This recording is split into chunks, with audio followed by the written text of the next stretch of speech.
Good afternoon. This afternoon we're going to see that there is evidence for God everywhere. That there is evidence for God all around us, and all we have to do is look for it.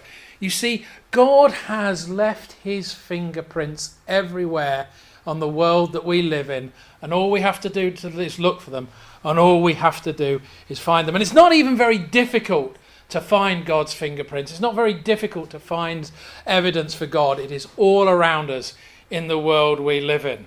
So this afternoon we are looking for evidence that God exists. And I've got a question. Now we start with the younger. Do we know who this is? You know who that is, Joshua? It's a famous detective. Listen to Uncle Andrew. Right. All right, yeah. Okay, I thought you might know who that is. So that's Sherlock Holmes. He's a really, really famous detective. And we're going to be, a bit like Sherlock Holmes, we're going to be looking for evidence. And we're going to do this by observing and asking a question. We're going to look at we're going to look at nature, we're going to look at the creation, and we're going to ask a simple question. Here's the design. Where's the designer? But before this, I just want to put in a contrast. So I am a mechanical design engineer. That is my job. My job is all about design. Me and my team, I lead a team of engineers. Every day of our working week, we are focused on design. We are very familiar with design. And when we're designing something, the one thing that we try more than anything to eliminate is chance. As design engineers, we don't want chance. We want things to do exactly what we've asked them to do. We don't like chance. We try to eliminate chance. And the design process goes something like this. Our company says we want this new machine or new mechanism, and we have a think about what they want, and we come up with some ideas of how it might work, and we test and we make those ideas and we test them, and whichever one works the best we use. It goes something like that, and through that whole process we try to eliminate chance. We want it to do exactly as we want it to work exactly as we designed it to do. Now this is a Spartan 360AB. Now you may not have no clue what one of those is, but it's a machine that I created. The customer came to us and they said, I want something to mix sand. Doesn't matter why you want to mix sand, but you need to do it in foundries. Anyway, and they wanted to do it at 60 tons an hour. They wanted powered movement, they wanted remote control, they wanted it to move up and down by 3 meters, they wanted it in red, and they wanted the jib to be 6 meters long. And that machine does exactly what the customer wants. It does specifically what the customer asked for. Now, is it design or is it chance? If it does exactly what the customer wants, is it design or chance? Well, I know it's design because I personally designed it. I designed that machine, and that's a snapshot from my computer when I was designing. So I know that that machine that does exactly what the customer wants came about because it was intended, because it was designed by me to do exactly what the customer wants. So if that's the case with sand mixers or bridges or cars or any other object like that, why would it be any different when we look at the natural world? When we look around at the natural world, when we see plants and animals and birds, and we see them functioning in a fantastically intricate way, when we see things that work perfectly together, when we see things that do a very specific job, when we look at that, why would it be anything other than design? We're used to design every day in our lives. Things are designed to work they are. So when we see it in nature, why do people look at it and see chance? Because that's not what I see. When I look at nature, I see God, the great designer. I do not see chance. I see things working intricately together. Let me give you an example. This is a hummingbird. Now, I'm no zoologist. As I've already said, I'm a mechanical design engineer, but I don't need to be a zoologist to see the design in that picture. You've got the bird that can hover. Its wings beat faster than most other birds, so it can hover in an absolute precise precision. So it can get under that that flower, and then its beak, it's really long and thin, it's perfectly shaped, it's the right length to get into that flower. And I look at that, and I see that all working together wonderfully, and I see design. I see the hands of a great designer who came up with that design, who made that flower and that bird work perfectly together. When I look at that, I don't see chance. Now, some say that, well, these things happened over time by natural selection, that certain animals and birds developed features over time. Well, if this bird started off with a short beak, what did it eat when its beak was still short? Right? Its beak needs to be a certain length to get into that flower. Natural selection suggests that features enhance over time. Well, what did it eat for the thousands of years it was growing a longer beak to go into that flower? Well, I don't know. I look at that and I see design. I do not see chance. Now, Joshua, do you think you could come up here and help me? Marvellous. Right. It's not arduous, I promise you. All right, it's not difficult. So, yeah, arduous may be arduous, but difficult different. Right, I'm going to show you another picture. Let's see, let's come about here. Right, so it's another picture. Tell me what you see. Just describe what you see. It's not difficult. A flower. Yeah. But it's very similar to the last picture I showed you. A bird. A bird, right. And its wings are hovering.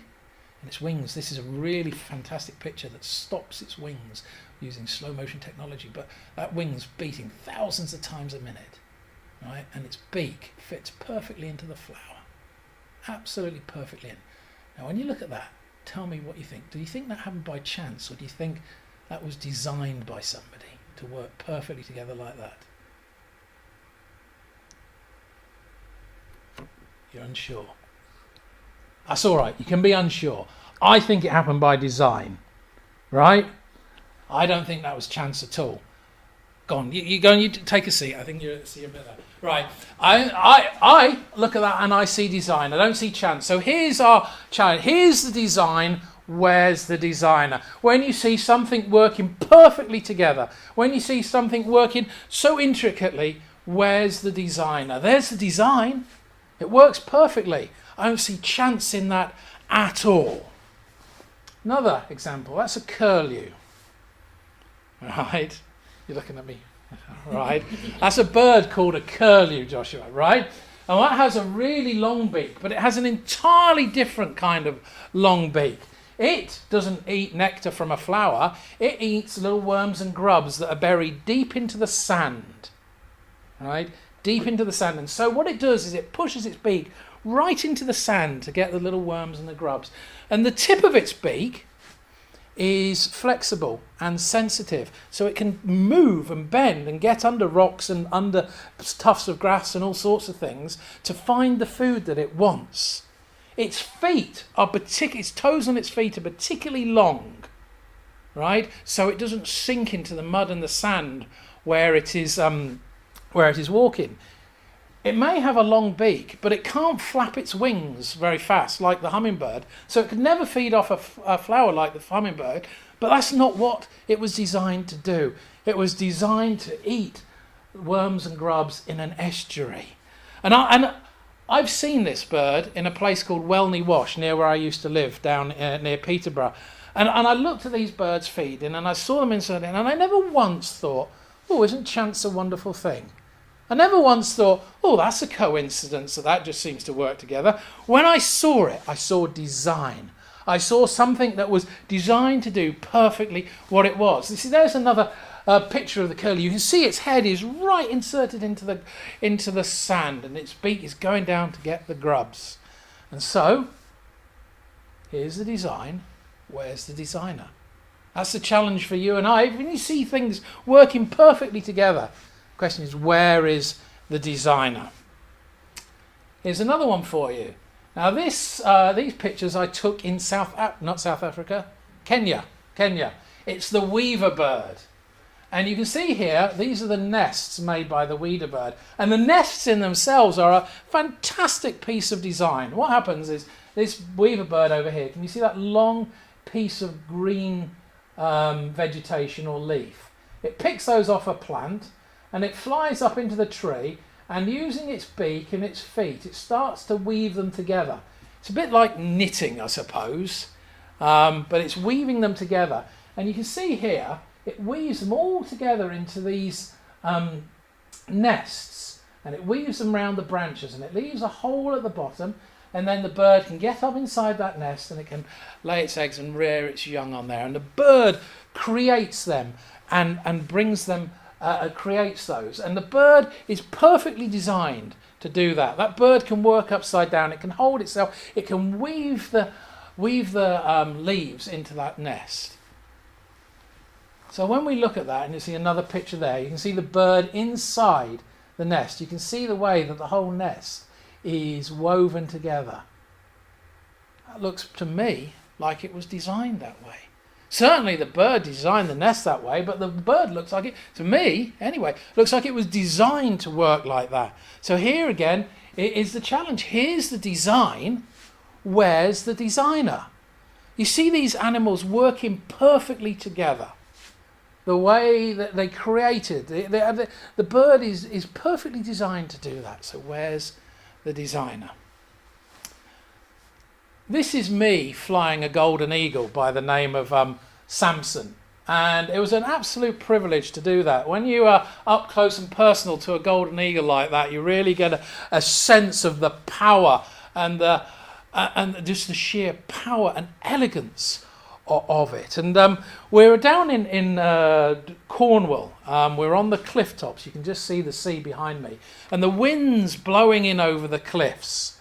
And the eagle, it just reached its wings out, and it just slightly twisted its wings, and the breeze just lifted it up, and it just effortlessly lifted up on the breeze and soared away.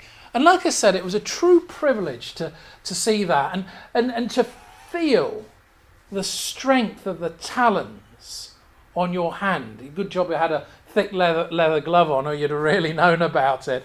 And to see that, and to see its beak that was designed perfectly to eat the food that it was eating, and to see how it could just see so far. And you know what? I looked at that beautiful bird, and I saw the elegance and the ease at which it just lifted on the wind and soared away. And I never once thought, isn't chance a wonderful thing? I never once thought, oh, that looks like a bit of a coincidence. I saw that, and I saw the hands of a designer. I saw the design coming together. I saw something working like it was meant to. And here's a close-up of the same eagle. You can see there the eye and the beak perfectly designed to function together so that eagle could do what it needs to do. And so again, here's our challenge. Here's the design. Where's the designer? When we see these things working together perfectly, like they do, you've got to think, well, where did that come from? Where did that perfect working together come from? Is it chance? Or did somebody design it like that? And I put to you that God designed it like that. God designed it to work perfectly together. This is a peregrine falcon.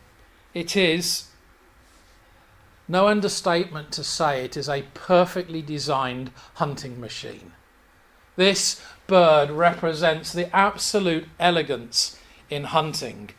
And again, I don't spend all my time playing with birds of prey, but again, I was privileged to handle one of these, again down in Devon. You can see me there with the bird on my glove, that peregrine falcon. And we were out hunting with these birds. We were deliberately going hunting.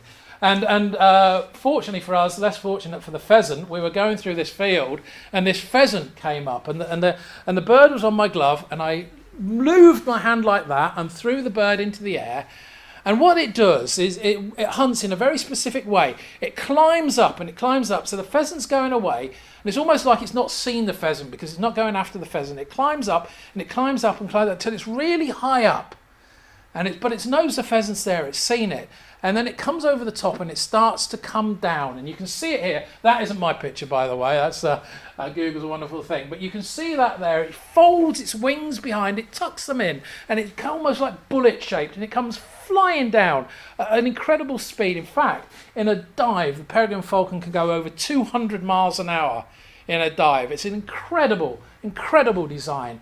And it comes flying in, and the pheasant's one on the wise, and it just bang straight into the pheasant, and that was the end of the pheasant. And that is a picture we took while we were there, and you can see the falcon there. It's now opened its wings. The feathers of the poor pheasant have gone to one side, and then it takes the pheasant to the ground, and that's its food. And I looked at that and I thought, isn't God absolutely wonderful? Because you can see it there. You see the beak. It's now got a piece of meat in its beak, and you can see its claws there that are there for holding the meat. And I looked at all that, and I saw the way that went together, and I thought, isn't God absolutely wonderful? Isn't the design that God put into place absolutely wonderful? So we look at these things. That's another falcon, a different falcon, and we see the beak that does perfectly what it's meant to do. We see the eyes perfectly positioned to see its prey, the wings, the feathers, the claws. We see all those things. And I saw all those things and I thought, isn't nature amazing? What a wonderful design. Isn't God absolutely amazing the way he's designed together? Now this picture might take a little bit of explaining, but I'll try and explain what's going on in this picture. So that is a hawk upside down. That's the lad, can't remember his name, but he was flying the hawk off a lure, and this is the lure. And what you do is at the end of the lure there's a piece of meat or something which the hawk wants, and you swing it round your head like that, and somebody launches the hawk, and the hawk comes towards you, and as you're swinging it around you try and fool the hawk by putting it in different directions. And the precision at which the hawk flies or the falcon is absolutely phenomenal. You could feel it as you're swinging it. It was coming past us, and it was just touching us with the edge of its wings as it went past us. It's the precision at which it flew was absolutely amazing. And at this point, the little lad, he was just trying to confuse it. He was going like this, and then he threw it up in the air. And in an instant, the hawk that was coming at falcon, rather, that came in like that, just went like that, inverted, went upside down, and smack, hit the lure, bang, in midair. And I saw all that and thought, isn't that a wonderful design? I never thought, oh, that's a chance, that's a coincidence that it's able to work like that. I saw that all and thought, isn't that absolutely fantastic? So here's the design. Here's something that functions perfectly together, that does everything that it's meant to. So where's the designer? Where's the creator? Where's the person that put this wonderful design together? You see, nature screams design. The world that we live in screams design. When you look at the world and you see those things functioning together, it says design. It never says chance. You see things working perfectly together, and you see a design, you see a plan, you see a purpose, you see something that somebody came up with and said that'll work together. And every one of those things that are birds that I show you, I have personally witnessed. I haven't shown you anything that I haven't personally witnessed. And what I've seen, and I could have shown you many, many more pictures of things I've seen over the years, I saw it was truly amazing. And when I looked at those birds and those animals, I saw a design. I saw something that had purpose behind it. I saw something that was created to do exactly what it did, something that functioned together. I never once saw chance. In God's word, the Bible, God sets down a challenge. The Lord answered Job out of the whirlwind and said, "Is it by your understanding," this is God talking to Job, "that the hawk soars and spreads its wings towards the south? Is it at your command that the eagle mounts up and makes his nest on high?" In other words, God is saying to Job, did you create the hawk? Did you create the eagle? Did you put together the things, that the world? Did you make these things happen? And the answer is obviously no. Job didn't do those things, because God is saying to Job, I did those things. I put together the world. I created the world. I designed the world. The hawk, the eagle, and all the other animals and nature. I created all that. says God. See, the simple truth is that God's fingerprints are everywhere in the world that we live in. God's fingerprints are all over the world we live in, and all we have to do is look for them. Another design, but one of a slightly different type. God's Word, the Bible. Over 1 million words. 66 books, 40 or so authors, written over hundreds, if not thousands of years, yet it has one consistent message. It fits together perfectly. It never contradicts itself. It lays out God's plan and purpose from the beginning to the end. It has stood the test of time over thousands of years. And you can see from the marking and the notes that I put in there, you see I've marked where it links together. And you can see in that marking the precision and the accuracy of God's Word. And so when we look at God's Word, when we see the way that it works together, when we see that design, we are forced to ask the question, well, here's the design, where's the designer? When we look at God's Word and we see all that, that's the obvious question. Where's the designer? And it is, of course, God. You see, the simple truth is that God's design and God's fingerprints are everywhere. They're all around the world that we live in. And all we have to do is look for them. And I am flabbergasted. I really am flabbergasted. I can't understand it when people look at the world that we live in, when they look at nature, when they look at creation and say it happened by chance. It happened over a long period of time. I spend my whole life in design. And I know the difference between something that was designed and something that came across by chance. And I look at the world we live in and I see God's design. I see God's handiwork. I see something that God put together for you and I to see. So the simple truth is that God's design, God's fingerprints are everywhere. So what are you and I going to do about that? Thank you.